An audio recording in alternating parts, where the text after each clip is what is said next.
اسے حمیر کی ہر بات اچھی لگتی تھی، بس جواد بھائی کے ساتھ اس کا رویہ اسے اچھا نہیں لگتا تھا۔ اس موضوع پر کئی بار ان میں تکرار ہوتے ہوتے رہ گئی تھی۔ جواد بھائی حمیر سے واقعی بہت محبت کرتے تھے۔ اس کا اندازہ اسے ہنی مون سے واپس آنے کے چند روز بعد ہی ہو گیا تھا۔ کتنے پیار سے وہ ان دونوں کو اپنے گھر کھانے کی دعوت دینے آئے تھے، اور حمیر نے انہیں روکھے انداز میں صاف انکار کر دیا تھا۔ اس کے انکار پر ان کا چہرہ کیسا بجھ گیا تھا۔ اس نے کچھ نہیں کہا تھا۔ اس انکار میں اس کا کوئی عمل دخل شامل نہیں تھا، پھر بھی وہ شرمندہ ہو گئی تھی۔ وہ ان کے گھر مٹھائی اور پھل بھی لے کر آئے تھے۔ حمیر نے ان میں سے کسی چیز کو نگاہ اٹھا کر بھی نہیں دیکھا تھا کہ وہ چیزیں اس کے معیار کے مطابق نہیں تھیں۔ ہمیں جواد بھائی کے گھر جانا چاہیے تھا ہومی، وہ اتنے پیار سے ہمیں انوائٹ کرنے آئے تھے۔ ان کے جانے کے بعد وہ دل پر بوجھ سا محسوس کرتی حمیر سے بولی۔ حمیر اس کی بات سنی انسنی کر کے اس کے ہاتھوں میں پڑی چوڑیوں سے کھیلتا رہا۔ کون سا ہم دونوں کے کوئی بہت رشتہ دار ہیں، ایک جواد بھائی ہی تو ہیں۔ انسان خونی رشتوں سے کٹ کر تو زندگی نہیں گزار سکتا نا۔ For God sake Maha, please bore مت کیا کرو۔ یہ فضول قسم کی نصیحتیں کر کے تم میرے رومانٹک موڈ کا ستیہ ناش کر رہی ہو۔ اس وقت وہ چپ ہو گئی تھی، مگر وہ دیکھ رہی تھی کہ حمیر کے نظر انداز کرنے اور ہتک آمیز انداز اختیار کرنے کے باوجود بھی جواد بھائی ان لوگوں سے ملنے آنا اور فون پر خیریت دریافت کرنا کبھی نہیں بھولتے تھے۔ وہ بھائی کی کامیابی پر بہت خوش تھے۔ انہیں اپنے قابل بھائی پر بڑا فخر تھا۔ حمیر کے رویوں کی تلافی کرنے کے لیے وہ خود ان سے بہت اچھی طرح ملتی تھی۔ ممی نہ کل کبھی اس کی زندگی میں شامل رہی تھیں اور نہ ہی آج تھیں، پھر بھی وہ ہفتے میں ایک بار انہیں فون ضرور کر لیا کرتی تھی۔ کبھی کسی وجہ سے وہ فون نہ کر پاتی تو ممی اسے خود فون کر کے اس کی خیریت پوچھ لیا کرتی تھیں۔ 3-4 مہینوں بعد وہ کھڑے کھڑے ممی کے گھر بھی ہو آتی تھی۔ ان کی شادی کی دوسری سالگرہ سے 4 ماہ پہلے حمیر کا پروموشن ہوا تھا۔ اپنی ترقی کی خوشی میں اس نے مہا کو بلیک پرل کے ایئر رنگز گفٹ کیے تھے۔ اس موقع پر وہ خوش تو تھا، مگر ایسا نہیں کہ اس نے کوئی کارہائی نمایاں سر انجام دے ڈالا ہو۔ جو معیار اس نے خود اپنے لیے طے کر رکھا تھا، ابھی وہ اس سے بہت دور تھا۔ رات تقریباً 8:45 بجے دروازے پر بیل ہوئی تھی۔ اس نے بھاگتے ہوئے آ کر دروازہ کھولا۔ حمیر نے اندر داخل ہوتے ہوئے اس کی تیاری کو بغور دیکھا۔ آج کیا ہمیں کہیں جانا تھا؟ تم نے مجھے یاد کیوں نہیں دلایا فون پر؟ وہ اس کی فون کال اور اب اتنی زبردست تیاری دیکھ کر یہی اندازہ لگا پایا کہ شاید آج وہ کسی پارٹی میں انوائٹڈ ہیں۔ جانا تھا نہیں، جانا ہے۔ آج تم مجھے باہر ڈنر کرانے لے کے جا رہے ہو، اور وہ بھی کسی بہت اچھی سی جگہ پر، کیونکہ آج میں نے گھر پر کھانا نہیں پکایا ہے، اس لیے۔ وہ اس کا ہاتھ پکڑ کر اسے اندر لاتے ہوئے متبسم لہجے میں بولی۔ وہ ناسمجھ میں آنے والی نگاہوں سے اسے دیکھتا رہا اور پھر اس کے ساتھ اندر آ گیا۔ پر جیسے ہی ڈائننگ ٹیبل پر اس کی نگاہ پڑی، وہ ٹھٹک کر وہیں رک گیا۔ ٹیبل کے بیچوں بیچ رکھا خوبصورت سا کیک اور اس پر لگی 2 موم بتیاں جو بیل کی آواز سنتے ہی اس نے جلا بھی دی تھی۔ ماہا، وہ آگے کچھ بھی نہیں بول پایا۔ اس کے چہرے پر ایک دم ہی شرمندگی پھیل گئی تھی۔ شاید اپنا پچھلے سال کا وہ وعدہ بھی یاد آ گیا تھا، جو سالگرہ بھول جانے پر اس نے یہ کہہ کر کیا تھا کہ وہ آئندہ اس دن کو ہرگز نہیں بھولے گا۔ ہیپی اینیورسری ہومی، وہ اس کے گلے میں باہیں ڈال کر مسکراتے ہوئے بولی۔ Maha, I am so sorry, میں پھر بھول گیا۔ تم نے مجھے یاد کیوں نہیں دلایا؟ وہ اس کا چہرہ اپنے ہاتھوں میں لے کر بولا۔ ہاں واقعی یہ تو میری غلطی ہے، مجھے یاد دلانا چاہیے تھا۔ شرارتی سے لہجے میں مسکراہٹ دباتے وہ جیسے بڑی آسانی سے اپنی غلطی مان گئی تھی۔ اب ہم کیک کاٹ لیں کیا؟ وہ حمیر کا رخ کیک کی سمت کرتے ہوئے سوالیہ انداز میں گویا ہوئی۔ اس کے بعد میں تمہیں فریش ہونے کے لیے صرف 10 منٹ کا ٹائم دینے والی ہوں، کیونکہ مجھے بھوک بہت شدید لگ رہی ہے اور گھر میں کھانے کو آج واقعی کچھ نہیں ہے۔ وہ چھری ہاتھ میں پکڑ کر کھلکھلائی۔ ان دونوں نے مل کر موم بتیاں بجھائیں، کیک کاٹا اور پھر ایک دوسرے کو کھلایا۔ میں تمہارے ساتھ اسی طرح اپنی شادی کی 25ویں، 40ویں بلکہ 50ویں سالگرہ بھی منانا چاہتی ہوں۔ یوں ہی تم بھول جاؤ اور یوں ہی میں تمہیں یاد دلاؤں۔ 50ویں سالگرہ؟ یعنی 50 موم بتیاں؟ اتنی موم بتیاں کیس پر سمائیں گی کیسے؟ کوئی مسئلہ نہیں ہے، میں کیک بہت بڑا سا بیک کروں گی، اتنا بڑا کہ اس پر آسانی سے 50 موم بتیاں لگائی جا سکیں۔ وہ اسے ڈنر کرانے لے آیا تھا اور ڈنر کراتے ہوئے وہ دونوں اسی طرح کی باتیں کرتے رہے۔ اس کا تحفہ اور کارڈ حمیر کو بہت پسند آئے تھے، مگر وہ خود اس کے لیے کچھ نہیں لا سکا تھا اور اس بات پر وہ خاصا شرمندہ تھا۔ تم نے آج میری ذرا سی بھی تعریف نہیں کی۔ تم سے اچھا تو آئینہ ہے، جس نے کم از کم مجھے یہ تو بتا دیا تھا کہ میں آج اچھی لگ رہی ہوں۔ اپنی ظاہری خوبصورتی سے بے نیاز رہنے والی لڑکی کو اب اپنی تعریفیں سننا اچھا لگنے لگا تھا۔ وہ اس کے شکوے پر مسکرایا مگر بولا کچھ نہیں۔ ہومی، کیا میں اچھی نہیں لگ رہی؟ بس ٹھیک لگ رہی ہو، حمیر نے بڑی سنجیدگی سے جواب دیا۔ بس ٹھیک؟ پتہ ہے آج میں پارلر میں کتنے پیسے خرچ کر کے آئی ہوں؟ اور یہ ساڑی جو میں نے خاص آج کے دن کے لیے خریدی تھی کتنے کی ہے؟ میری نہیں تو کم از کم اس ساڑی ہی کی تعریف کر دو۔ ڈنر کے دوران وہ یوں ہی اسے اپنی تعریفیں کرنے کے لیے اکساتی رہی اور وہ ٹھیک لگ رہی ہو کہہ کر اسے چڑھاتا رہا۔ مگر وہاں سے واپس آنے کے بعد جیسے ہی وہ اپنے اپارٹمنٹ میں داخل ہوئی، حمیر اس کے شانوں کے گرد ہاتھ رکھ کر اسے اپنے قریب کرتے ہوئے اس کے کان میں مدھم آواز میں بولا، تم بہت خوبصورت لگ رہی ہو ماہا، اور تمہارے خوبصورت لگنے میں اس ساڑی کا کوئی کمال نہیں، کیونکہ مجھے تو تم ہمیشہ ہی خوبصورت لگتی ہو۔ کبھی یہ سوچنے لگوں کہ اللہ نے مجھے جو کچھ بھی دیا ہے اس میں میرے پاس سب سے قیمتی کیا ہے، تو میرے ذہن میں صرف تم آتی ہو۔ تم میرے لیے بہت انمول اور بہت نایاب ہو۔ میں تم سے بہت محبت کرتا ہوں ماہا۔ کتنے دنوں بعد آج اتنے دل سے تم نے میری تعریف کی ہے۔ وہ اس کے سینے پر سر رکھ کے دھیمے لہجے میں بولی۔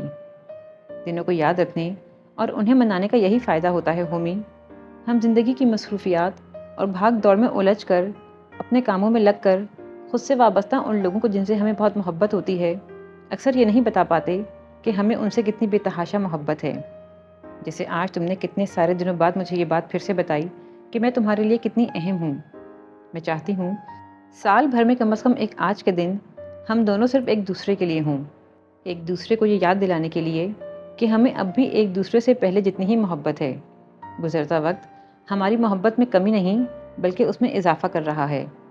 حمیر نے جیسا کہا تھا وہ واقعی اس کے ساتھ ویسی ہی زندگی گزار رہی تھی، انتہائی تیز رفتار، اتنی تیز بھاگتی ہوئی کہ فرصت کے لمحات ان کے درمیان بہت کم آتے تھے۔ کتنی جلدی 2 سال گزر گئے، پتہ ہی نہیں چلا ماہا۔ کتنے دنوں بعد آج وہ دونوں اتنی فرصت سے اپنی باتیں کر رہے تھے۔ آج حمیر کی آنکھوں میں نیند اور تھکن نہیں بلکہ صرف محبت تھی، اور وہ اس کی یہ بات مان رہا تھا کہ دنوں کو یاد رکھنا چاہیے اور انہیں سیلیبریٹ کرنا چاہیے۔ مجھے بہت اچھا لگے گا ہومی جب ایک روز تم مجھ سے کہو گے، کتنی جلدی 25 سال گزر گئے اور پتہ ہی نہیں چلا ماہا۔ وہ جواباً کہکا لگا کر ہنس پڑا۔ بہت جلدی ہے 25 سال گزارنے کی؟ ارے 25 سال بعد تم بوڑھی بھی تو ہو جاؤ گی۔ پہلی بار دیکھا ہے کہ کوئی لڑکی اتنی شدت سے بڑھاپے کی تمنا کرے۔ حمیر کے کہے میں اس کی ہنسی بھی شامل ہو گئی تھی۔ اگلے سال میں آج کے دن کو ہرگز نہیں بھولوں گا۔ 1 فروری کو ہی اپنے آفس کے اور گھر کے کیلنڈر پر 16 فروری کی تاریخ کو ہائی الرٹ کر دوں گا، اور گفٹ تو تمہارے لیے جنوری کے آخر ہی میں خرید کر رکھ لوں گا۔ وہ جواب میں کچھ کہے بغیر شرارتی مسکان لبوں پر لیے اسے دیکھتی رہی تو وہ اسے گھورتے ہوئے بولا، تمہیں لگ رہا ہے میں پھر بھول جاؤں گا؟ دیکھ لینا، میں اب کبھی نہیں بھولوں گا۔ ارے میں کب کچھ کہہ رہی ہوں، مجھے پتا ہے تم یاد رکھو گے۔ وہ شوخی اور شرارت سے بھرپور مسکراہٹ اپنے لبوں پر روکتے ہوئے بولی۔ رات کو 3:30 بجے تک جاگنے کا اثر یہ تھا کہ صبح آنکھ ذرا مشکل سے کھلی۔ روز وہ الارم بجنے سے پہلے اٹھ کر بیٹھ جاتی تھی، جبکہ آج الارم سے بھی بمشکل اس کی آنکھ کھلی۔ حمیر ابھی بھی بے خبر سو رہا تھا۔ اس کے بالوں کو اپنے ہاتھوں سے پیچھے ہٹاتے ہوئے اس نے اسے آواز دی۔ اس نے اپنی سوئی ہوئی آنکھیں کھول کر اسے دیکھا تو وہ اسے اٹھنے کا کہہ کر بالوں میں کلپ لگاتی بستر سے اٹھ گئی۔ صبح وہ اپنی تیاری اور ناشتے کی تیاری ساتھ ساتھ کرتی تھی۔ آملیٹ کی پلیٹ ٹیبل پر رکھ کر وہ تیزی سے کمرے میں آئی تو وہ ہنوز بے خبر گہری نیند سوتا ہوا نظر آیا۔ او مائی گاڈ! اس نے اپنا سر پکڑ لیا۔ ہومی دیر ہو گئی ہے، اٹھو! اس نے زور سے اس کے کندھے کو ہلایا۔ دیر کا لفظ سنتے ہی وہ فوراً اٹھ کر بیٹھ گیا، اور جیسے ہی اس کی نگاہ گھڑی پر پڑی وہ بوکھلائے ہوئے انداز میں بستر سے چھلانگ مار کر اترا اور بغیر کچھ کہے سنے سیدھا باتھ روم میں گھس گیا۔ کپڑوں کے ساتھ ہی ہینگر میں ٹائی بھی لٹکا کر وہ انہیں بیڈ پر رکھ کر باہر نکلی اور تیزی سے ناشتے کی چیزیں ٹرے میں لگانے لگی۔ وہ ناشتہ لے کر کمرے میں واپس آئی تو وہ ہڑ بونگ مچائے شرٹ کے بٹن بند کرنے کے ساتھ ساتھ اپنے والیٹ میں سے کچھ تلاش بھی کر رہا تھا۔ دیر ہو گئی، میں ناشتہ بالکل نہیں کر سکتا، اتنی امپورٹنٹ میٹنگ ہے، آج تو مجھے 8 سے پہلے ہی نکلنا تھا۔ وہ اس کے ہاتھ میں ٹرے دے کر اجلت بھرے انداز میں بولا۔ وہ سینڈوچ اٹھا کر اس کے پاس آ گئی۔ میں ناشتہ نہیں کروں گا ماہا۔ اس نے پلٹ کر ہینگر میں سے ٹائی نکالی اور اسے گلے میں ڈالتے ہوئے اسے ایک مرتبہ پھر منع کیا۔ تم اپنی تیاری کرو، میں تمہیں کیا کہہ رہی ہوں، ناشتہ تم منہ سے کرو گے اور تیاری ہاتھوں سے، دونوں کام ساتھ ساتھ بھی ہو سکتے ہیں۔ اس کے پاس اس وقت بحث و مباحثہ اور انکار کا بھی ٹائم نہیں تھا، اور وہ اس کے پیچھے پیچھے بھاگ کر اپنے ہاتھ سے اسے سینڈوچ کھلاتی رہی۔ بریف کیس میں فائل سیٹ کر کے رکھتے وہ اس کے ہاتھ سے سینڈوچ کھانے کے ساتھ ساتھ